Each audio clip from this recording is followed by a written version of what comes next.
Ассаламу алейкум, дорогие братья и сестры, добро пожаловать на наш канал. Если не трудно, ставьте лайк и не забывайте подписаться. Приятного вам просмотра.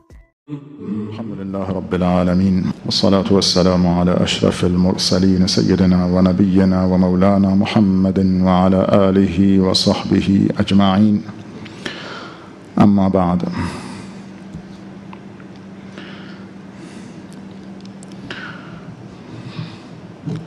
از نصوص صریح قرآن این گونه برمی آید که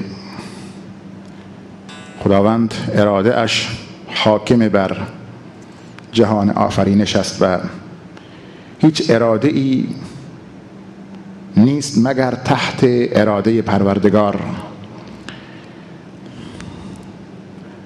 انسان ها ارادهشون زیر مجموعه اراده خداست و اگر خدا نخواهد هیچ کس اراده ای نخواهد داشت.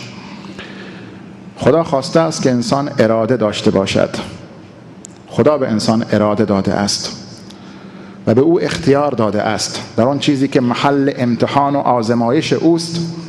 خدا به انسان اختیار و اراده داده است تا نگاه بکند یا تا اون بنده خودش را مشاهده کند که چگونه رفتار می کند، چگونه عمل می کند، از اراده و اختیار خودش چگونه استفاده می کند. این است که خداوند اراده بندگانش را تحت اراده خودش توصیف نموده است. و ما تشاءون الا ان یشاء الله. شما هیچ اختیار و اراده ای ندارید مگر اینکه خدا بخواهد و چون خدا خواسته است شما اراده و اختیار دارید. اگر خدا نمیخواست به شما اراده و اختیاری نمیداد، شما را یک دست در یک مسیر قرار میداد، در اون مسیری که میخواست. ولو شاء الله لجمعهم علی الهدى. اگر خدا میخواست همه انسانها را بر هدایت جمع میکرد. ولو شئنا لآتینا کل نفس هداها. اگر میخواستیم به هر کس هدایتش را میدادیم. این نمونه آیات در قرآن زیاد هست. ولو شاء لهداکم اجمعین. اگر خدا میخواست همه شما را هدایت میکرد. اما چرا خدا نخواسته است که همه را هدایت بکند؟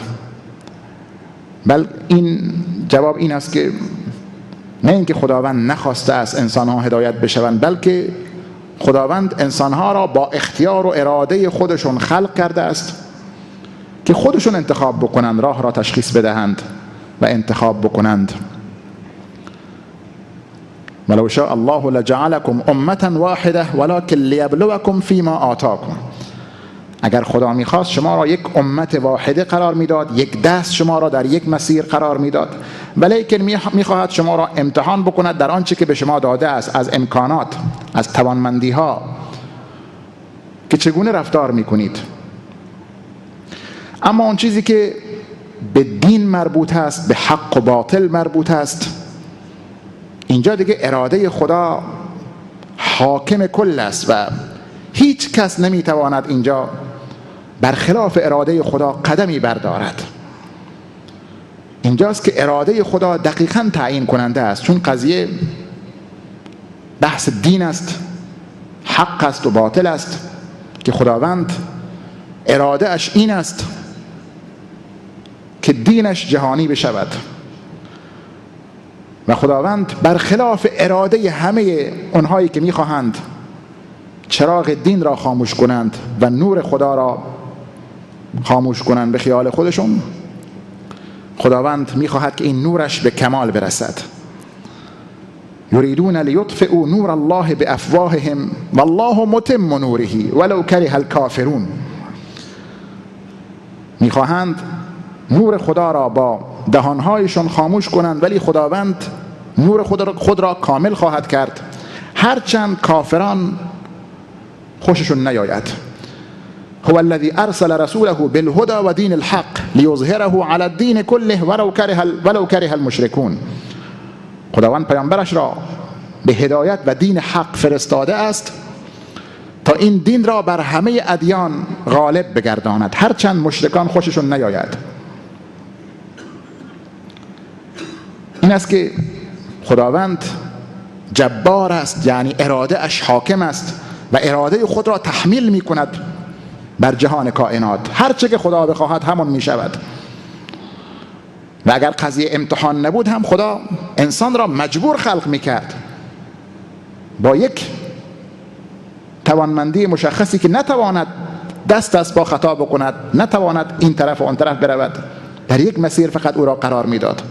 ولی قضیه امتحان است. انسان به این دلیل اراده و اختیار پیدا کرده است برای تصمیم گیری، که چون میدان امتحان است انسانها در رفتار و اعمال خودشون گاهی برخلاف آنچه که خدا خواسته است و خدا راضی است به اون رفتار می کند. اینجا معناش این نیست که اراده او بر اراده خدا پیشی گرفته است یا تحمیل شده است، اما به صورت کلی خداوند جبار است، یعنی اراده اش را تحمیل می کند بر همه.